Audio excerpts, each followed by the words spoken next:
And he was like, what do you mean you're out? I was like, yeah, I'm not happy. I'd say I was miserable with life. Called that property, viewed it the same day. Contracts were signed 22 hours later. Anyway, called this landlord. It was the worst sales pitch on the planet. Trust me, it was terrible. I literally said then and there, I'll have it. I'll rent it from you. He was like, what do you mean you'll rent it from me?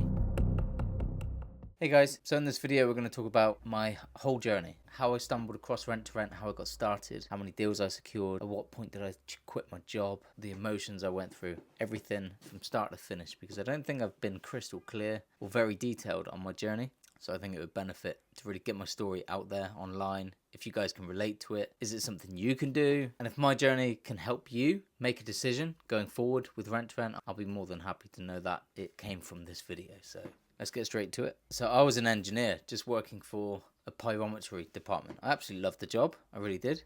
I was in this department for 6 years, and then I started to get a bit, where is my life going? You know, is this it? Am I just going to stay in this department? Am I going to be one of these kind of lifers in the same department, get to the end of your working career and have an okay pension? I'm not that person. I never thought I was the type of person to play high risk, but I actually am. Only just discovered that. I got my ambition head on, right? I was really, really nervous. Actually really nervous. More nervous than most people would be. But I sat down with my main boss and basically told him my feelings that I want to try and go up the corporate ladder. You know, apply for a different job in a different department. So I actually said to him, I want to go into the office. I just don't know what. I'm kind of relying on you as my mentor. Or is it possible to get a mentor? You know, because in this factory there were mentors to really help you on your journey, climb the corporate ladder. Anyway, a couple of months passed and a few jobs come up. My manager introduced me to other managers that had job opportunities, so I'd go and chat with them, and it was really good. It was really good, but nothing really was coming up that I had the credentials for, or even the excitement to go for it. Similar jobs to mine, but just different departments, where it was like, no, I want a proper step up the ladder. Okay. Anyway, then a job did come up: supply chain quality, where you travel across the country, meet suppliers, make sure things are meeting quality specs. You could probably hear the airplane passing over. Making sure all the ducks are in a row, so when this product comes into the factory, it passes quality, goes onto the build line, gets onto the helicopter, done. No hiccups. So I met the manager of this department, went for an interview, and got the job. Brilliant. I was really excited. It was really good for a few months, and then it started to get into the same old feeling of, you know, where was this going? I was ironing shirts on a Sunday, and for those of you that know me, I hate allocating time to a job when you're not even in the job being paid. So ironing sounds really simple, but ironing shirts on a Sunday was, for me, working for this department, and I'm not getting paid, you know, because these are clothes you're going to wear to the factory.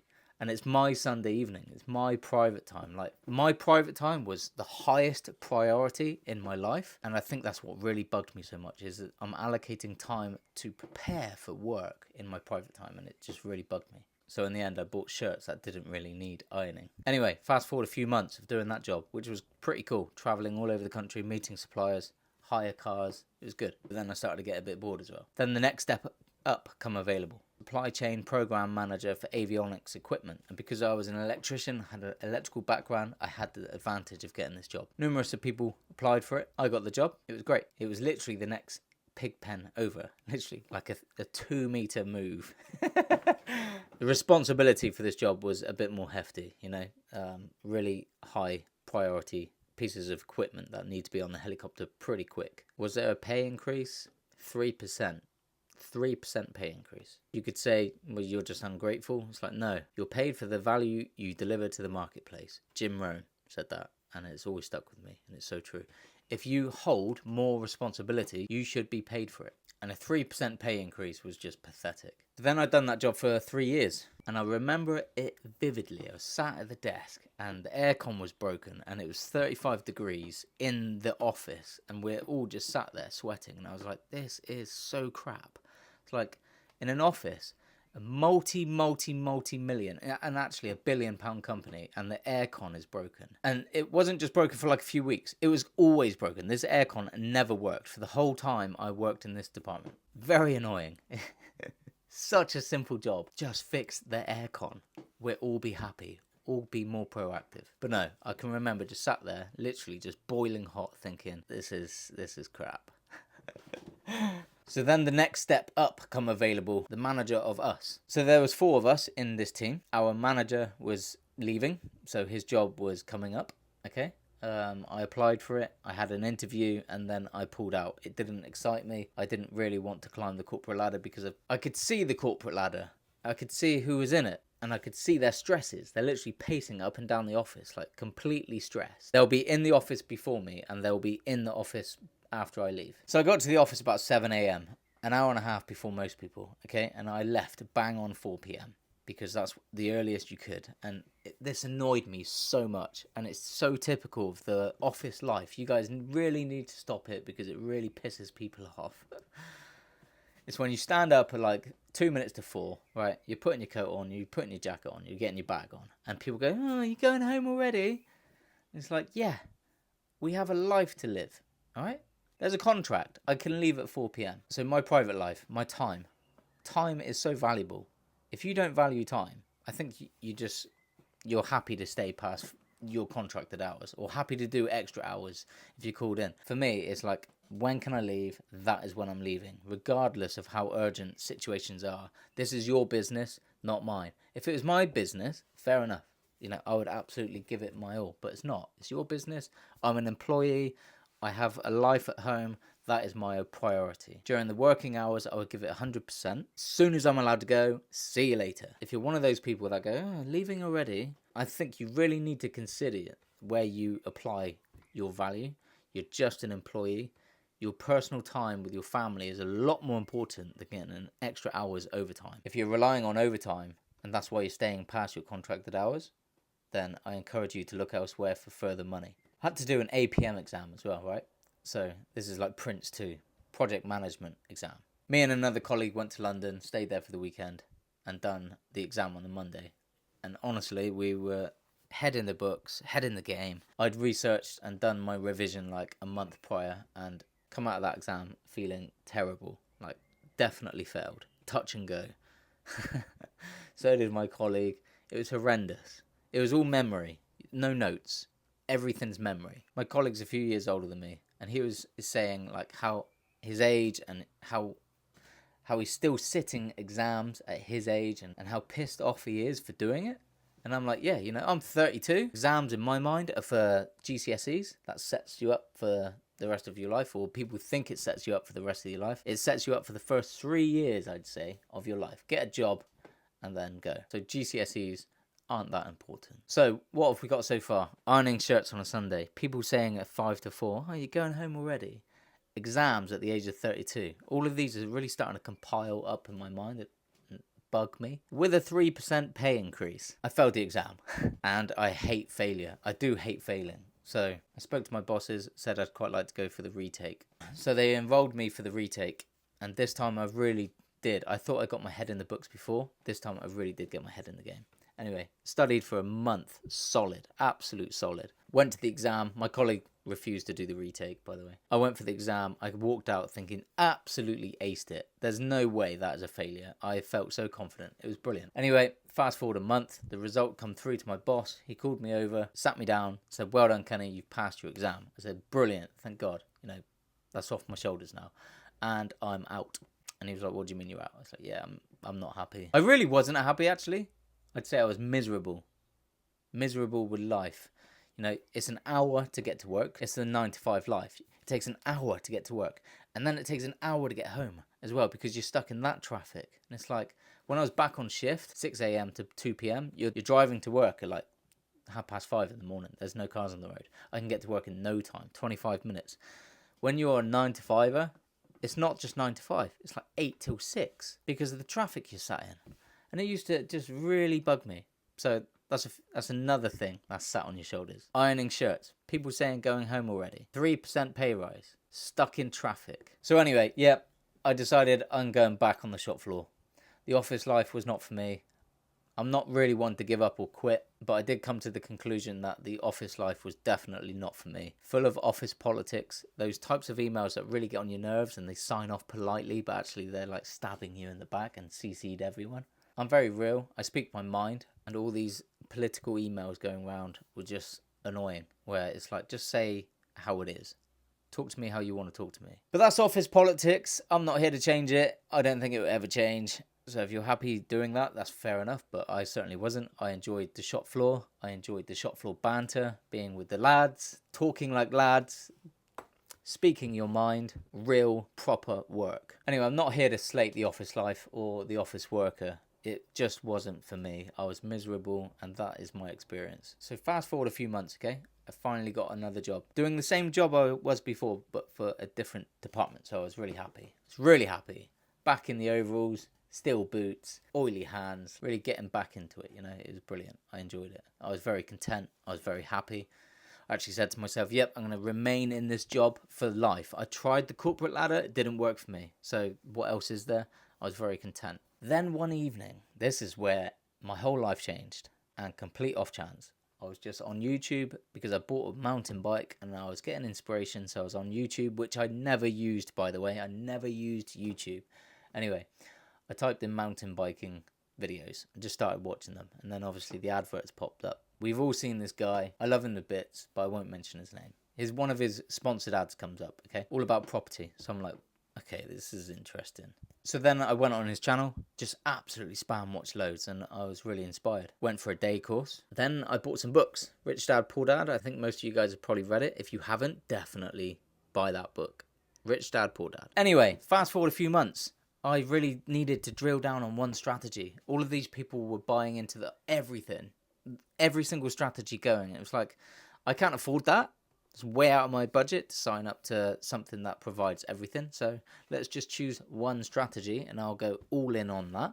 That's exactly what they tell you in the book, Rich Dad, Poor Dad, is the word focus. Follow one course until successful. That always stuck with me. So it was like, okay, I just need one strategy. I can't afford all of them, so let's just choose one. So I really spent a couple of months really just spamming YouTube, like which strategy is one that suits my budget, suits my time frame, something I would enjoy and leads to financial freedom without much investment. And that for me was, you guessed it, rent to rent. Specifically, rent to rent HMO, because I wanted stable income to replace my stable income. Serviced accommodation didn't interest me. I thought at the time it was too high risk and not stable income. You know, 1 month might be up here, the next month right down here. My sole box I wanted to tick was quit job. Tick. That is one box most of you need to be aiming to tick, and that's the only thing I had on my mind, is one box. Let's tick that. Let's set a 2-year target to tick it. Rent to rent HMO, one box. Now I just need a mentor. So I was searching everywhere for a mentor. Facebook, YouTube, Google. I just couldn't find someone who was delivering the service I wanted. Then they found me. Watched these people for 2 weeks. As you do, you try and find all the bad points, all the excuses to give yourself for not going ahead with it. Messaging all the other mentees like, you know, how was your experience? Did you actually secure those deals, or are you on commission? Are you part of the team? Like, trust me, I was a skeptic. I've got a worker's mindset. Always been in the same factory from the age of 19, and now I'm 32. So to come across this and to become financially free in like 5-6 months was this is too good to be true. So yes, I had a worker's mindset. Yes, I was skeptic. I thought everything was a scam. Always too good to be true. Let's just try and find that nail in the coffin and hit it. So yes, this is why I'm not doing this. For those of you that know me, I am all or nothing. I hate just dipping the toes. This is including diets. If I want to do something, I would do it to the extreme because I want to see results quickly. So the moment I think, okay, as soon as I choose a mentor and start their training program, I am 100% in, and I will be relentless because that's just in my nature. Anyway, watch these guys for 2 weeks, made up my mind, I gave them a call, signed up to their program, done the 3-month program because it was all I could afford at the time. That was the cheapest package they offered. It was £3,000, 3 months. For me, that was a lot of money. It was a lot of money. What was running through my mind is I just got to trust the process, and I'm investing in myself and my knowledge to then go on and become financially free and build a better future. But at the time, going from like a normal worker, handing over £3,000 and receiving nothing tangible, it's just like online training course. You're just there like, what have I done? But that actually never crossed my mind. I never actually thought, what have I done? I thought I was very excited. I was very excited because I'd seen a lot of testimonials. It was the sole case of just trust the process. Let's do the work. I was very excited because I was just starting my journey. This is now my journey, nobody else's. The feeling I wanted when I was applying for the jobs, you know, ambition, tried it, nah. Now this was like ambition, let's go. This actually leads to somewhere. Leads to more than a 3% pay rise, that's for sure. So anyway, in a nutshell, that is how I found Rent to Rent. How did my Rent to Rent journey go? If I was to put it in a nutshell, across 3 months I made 244 phone calls. That equates to about 4.5 phone calls per working day. I viewed 24 properties. I offered on 23 of them because one of them was just so terrible, so small, it just wasn't a viable option to take on. So I didn't even bother offering on it. In that space, I probably drove 4,000 or 5,000 miles all over the country viewing properties. I thought because I've only got 3 months, I'm going to give it my 100%, absolute 100% in these 3 months. Because if after my mentorship ends, if I don't have anything, at least I can say, well, I gave it my all. I wouldn't have quit. I would not have quit. It was just I wanted to secure a deal within that time frame, so I have a mentor behind me to back me going forward with these deals. Like I said, in a nutshell, right at the end of my mentorship, I secured 3 HMOs, all in the same evening. One email come through accepting an offer. I was like, yes, finally, finally. Oh, I was absolutely buzzing. And then 10 minutes later, another email come through accepting another HMO. And I was like, whoa, oh my God. Like I put it through, I opened the calculators, worked out what my monthly profit now is with these 2 properties. And then literally another 10 minutes later, another email come through, all from the same agent accepting another property. And then I went from, well, actually my mind was blown. I was like, I can't believe this just happened. I've gone from nothing to now going to profit £2,500 per month, which replaces my income. My mind was blown. I was very excited, but also actually quite petrified because I didn't have the money to take on these 3 deals. This was in April 21, taking on these 3 properties in August, September. Actually, the very first property of when I was going to collect the keys was the due date, right, of our firstborn. So then that was also on my shoulders, like, how am I going to make that work? And then a week later, after that, is the other 2 properties. So not only could I not afford to take on 3, they were all at the same time as the due date of our firstborn. Obviously, I told my wife this and she was not excited for me at all. She was very like, well, you... yeah, so it sat heavy on my shoulders. That was right at the end of my mentorship. So then my mentorship come to an end. I didn't renew it because I thought I need to now save as much as I possibly can because I want to take these 3 properties on. So then I'm left kind of like quite stressed. I've got 6 months of doing nothing on my rent-to-rent business. It's just going to sit there. I don't want to make phone calls. I don't want to make relationships with agents. I don't want to waste their time. I don't want to waste landlords' time because I haven't got the money. I'm allocating. The contracts were signed for these properties, right? They were signed. They were 100% mine. It was just I needed to pay for them. At this point, you don't have to pay a penny until you're collecting the keys. So I'm like, okay, I've got 6 months to save as much as possible and sell as much as possible. So I sold my truck. That was an old school classic Defender, sold that for 12 grand. I sold a classic stand-up jet ski, sold that for £1,000. That helped me out a lot. That certainly did. You know, I didn't really want to sell my truck. This was a truck that I was like, I want to keep this for life. I worked hard on it. It always broke down. It cost me a fortune. Fast forward to August the 11th. This is when Jasper, my firstborn, arrived 3 weeks before collecting the keys. So an absolute blessing in disguise. I can't wait till he's old enough to understand how much of a blessing in disguise it was, him arriving earlier. I was just thinking at the time, what if he arrives late? I've got 3 HMOs sat there, all need refurbing, all need tenants moving in. And then what if he arrives late? I've got to pay rent again. It's like, oh, I lose the 1 month rent free period I had on all 3 properties. So that's a lot of money that I could have made. So all of these thoughts, trust me, I was so stressed. I've never seen myself or felt so stressed, but it all worked out in the end. And now I'm a coach. I own a training school. And whenever somebody's securing a deal and they're stressing out, I'm like, whoa, calm down. Have you got 3? Have you got a newborn due at the same time? Cool. This is easy. Don't worry. Let's sit down and have a chat. I'm glad it happened to me. I'm glad it was so stressful because I teach it. All of my experience is what I can pass on to my students. And if you've made it this far in the video, go to the description. Make sure you're joining the Facebook group. This is where I hang out, so make sure you're joining that group. Anyway, how did it work? Here's the first property. Great big orange Spanish looking HMO. Very tired. Very, very tired. This is probably how I got the deal. I didn't ask the landlord to do absolutely anything. What was sat in the back of my mind is beggars can't be choosers. If I want to start a business, I got to be willing to put in the graft. I know other people was asking the landlord to replace the carpets, whitewash the walls, replace the tiles in the bathroom. I know this for a fact because I sat down with a couple of people that went for the same property and I asked them. This was after it was all secured on my end. They wanted to know, why did the landlord go for me? So anyway, we sat down because we were good friends. And I said, this was the question I asked this person. What did you put on your offer letter subject to? What did you ask the landlord to do to the property? And I can remember he listed them out. And then he repeated the question back to me and I just smiled. I was like, absolutely nothing. Didn't ask him to do a thing. And you're probably thinking, well, you had to fork out thousands of pounds to get this property to this sort of spec. I spent about £1,000 max on just paint, filler, wallpaper. We didn't replace carpets. The tiles in the bathroom were the scariest part. We fixed them on properly and then fixed a grout and then painted the tiles to make it look more fresh. The landlord did actually replace. I didn't ask him to.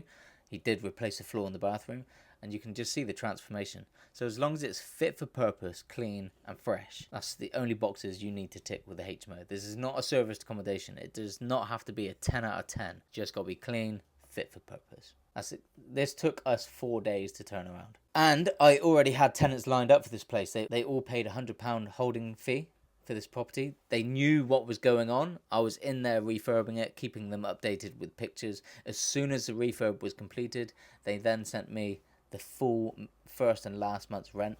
So straight away I pulled out my initial investment and then you can see in the screenshot I go ahead and pay for the second property and the third property. Then I could breathe a little bit. I had a week's grace. So that's one HMO complete. I can now afford the rent and the deposits and the refurb on the second and third property. At least they're paid for now.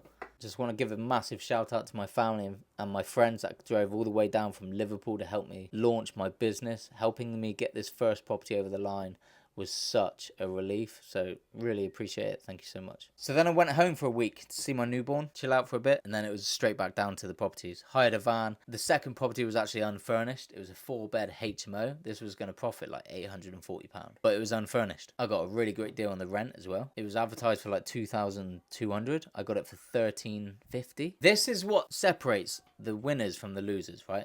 I viewed this property and then 22 hours later the contracts were signed between me and the landlord. So for those of you that are like, I'm going to make that phone call, I found this property, I'm going to make the phone call Monday. The property's already gone. I've already got it. You need to be beating people like me. Very proactive, very hungry, relentless. I called that property, viewed it the same day. Contracts were signed 22 hours later. Done. It was off the market. Yes, this is a numbers game. Yes, there is luck, but there's definitely an element of who is the most proactive. So we didn't reinvent the wheel. We just rinsed and repeated the same process as we did in the first HMO. The same paints, the same cushions, the same bedding kits, the same lamps. You don't want to be stressing yourself out by trying to make every property different and create a brand. It's like, just do the same job, move in tenants, done. Like I said, as long as it's clean and fit for purpose, that's all tenants look for. Obviously, the location has to appeal to them as well. Then it was straight on to the third property. So for the second property and the third property, my brother, sister, and a good friend, Susie, from up north, drove all the way down to help me kit these two properties out as well to speed it up so I can get home to my newborn. So again, massive shout out to you guys. Thank you so much. Here's the landlord. This is the landlord of the 7-bed. This was absolutely massive. The reason why he accepted my offer is because we were back and forth prior to this being agreed. The reason why he accepted my offer is because we were back and forth for, I would say, a month trying to renegotiate the rent. And I was sticking to my guns a little bit, but just reminding them, this is my max offer. I have gone in with my max. But the key point is, I was responding to the emails within 10 minutes. Always put the ball back in the agent's or the landlord's court as soon as possible. You need to be seen being proactive and open to negotiate if you can. But because I had in the back of my mind, don't forget, beggars can't be choosers. For every property I viewed, I went straight in with my max offer and my best offer. My best offer straight away because I want it accepted straight away. I want to beat the competition. I don't want to waste the landlord's time negotiating back and forth to get the best deal. I just want my first deal which meets minimum profit margin. Anyway, based on the due diligence done and going off of the average spare room, this property actually profited over £1,000 every single month. It looked great by the time we did it. You know, The feature walls and the communal spaces really lifted it. The landlord was really chuffed, injected a lot of life back into this property. The reason why he accepted my offer, he just wanted a more hands-off approach. This was a tenant find contract with the estate agent. Basically, the estate agent finds a tenant, introduces it to the landlord, and then steps back. They get the contracts and everything sorted and then step back, and the estate agent charges the landlord a tenant fine. So that's the arrangement. Then I was just dealing straight to the landlord, and the reason why he accepted my offer, yeah, just wanted a more hands-off approach, someone to take more responsibility. That's exactly what I did. Don't forget, there's 3 types of landlords. One who's a business person themselves, one who wants a more hands-off approach, and the last one is they've had bad experience with tenants. A landlord that doesn't accept your offer just sits outside those 3 types of landlords. Anyway, here's another HMO I secured. At this point, there is zero stress. It's just rinse and repeat the process. You're taking on a HMO, it should be cleaned professionally by cleaners, so when you go in, it's empty. You just take the meter readings, you clean what needs to be cleaned, you paint what needs to be painted, and you kit it out. Done. By this point, you should have tenants very much interested, paying holding deposits, referenced, and then as soon as you're done, you send them a picture and video. If they're happy with it, they move in the next day, you get the first and last month's rent. Initial investment back out. Depending if you got 1 month rent free as well, which you guys always should be including in your offers, because estate agents and landlords actually know this is standard, so don't feel like you're being cheeky. It's standard. We need to keep that standard as well. You're another rent-to-rent company and you're constantly going in with no rent-free period. You're detrimental to the whole business of rent-to-renters. It should be standard. We're delivering an amazing service, so we need to all stand together and keep the 1 month rent-free period as standard, so agents and landlords know this. So please, whenever you're making an offer on a property, put 1 month rent-free period. We do. The other trainers I know teach that as well, so just stick to it. At this point, I thought, you know what, I'm going to go into serviced accommodation. My business is quite stable, it's established, been running a couple years now. I'm going to go into serviced accommodation. It took me 2 weeks to secure 2 deals through the same landlord. I found this landlord on Gumtree. Anyway, I called this landlord. It was the worst sales pitch on the planet. Trust me, it was terrible. Everything you're not meant to say, I said. Airbnb, Booking.com, contractors, anybody can stay there. I said it all. So don't worry about perfecting your pitch. And if you're trying to perfect your pitch and you're not actually making phone calls, that's not good. You should just be making phone calls. You can download my phone call flowchart from my website, or just message me on socials asking for it, or comment on this video asking for it and I'll send it over. If you're not making phone calls because you don't know what to say, then just let me know and I'll send that over. So yeah, worst sales pitch on the planet. But he wanted to sleep on the decision, so he said, I'll call you at 9 a.m. tomorrow. Literally bang on 9 o'clock the next morning, my phone rang. So I answered it. He lives 15 minutes away. Well, I thought he lived 15 minutes away. So anyway, I'm looking for a house in this town 15 minutes away. And I knocked on one of the doors, which I thought could be his house. And actually they said, that's the office there. So I'm like, office? Bit weird. Anyway, walked in, 2 receptionists, okay? Sat down with this landlord and just looking around at the office, I'm like, okay, this guy means business. Maybe this is some sort of small estate agent. I don't know. So anyway, I sat down with this landlord, had a chat, handed over About Me PDF, kind of, and what the business entails. He flicked through it briefly, but mainly just wanted to speak to me, get my background, and just probably just get to know me a little bit. You know, kind of figure me out. Business is a people person. So I think he was just trying to suss me out. Am I with someone he can work with? Fast forward half an hour. He said, there's the keys. Go and have a look. Didn't even come with me. Literally, I drove down to this property, had a good look around. The property actually was in very, very bad state. So I was feeling quite disappointed. I thought, damn, I thought this was going to be my first deal. So anyway, I drove back to him the next morning, handed the keys back, and I said, I'm really sorry. The property just doesn't tick the boxes. It's really bad condition. You'd need to spend a good 10 grand on it to bring it up to spec. Very old fashioned. The viewpoint from the window was horrendous. It actually overlooked the boatyard, but it looked like a junkyard. So he said, okay, no worries. I've got a few properties. Let's have a look. And he pulled down this folder off the wall. He was like, not that one, not that one, not that one, not that one. I'm there like that. I actually wasn't like that. In my mind, I was like, what is going on? So he said, yeah, let's go for a walk. I've got a few properties in this town that are empty, just recently refurbished. We walked around the corner. I secured a block of flats, the top floor flat and the bottom floor flat. We agreed on a price there and then, shook hands, and it's just get to work, rinse and repeat the process. Serviced accommodation is a bit different though, but yeah, it was great fun kitting that out. Very stressful. Set a 3-week timeline to get live, kit 2 properties out, cost me £7,000 to furnish these properties. In hindsight, I did spend too much. It's just got to be fit for purpose for contractors mainly, but I thought at the time to really appeal to families. That's just my lack of education in the serviced accommodation at the time. I was just very keen to get going. So fast forward a few months, I did change the spec to suit contractors more, and then it really picked up. The bookings really started to come in. It was brilliant. The cash flow, it just injected a huge amount of cash flow to my business. Then I secured another serviced accommodation, different landlord. A landlord I knew that bought property. I literally just spoke to him one day because I bumped into him and said, you know, have you got any properties for sale, or selling any properties, renting any properties, what's going on? He said, yeah, I've just bought one, 2-bed flat. He showed me pictures. I knew the location. I literally said then and there, I'll have it. I'll rent it from you.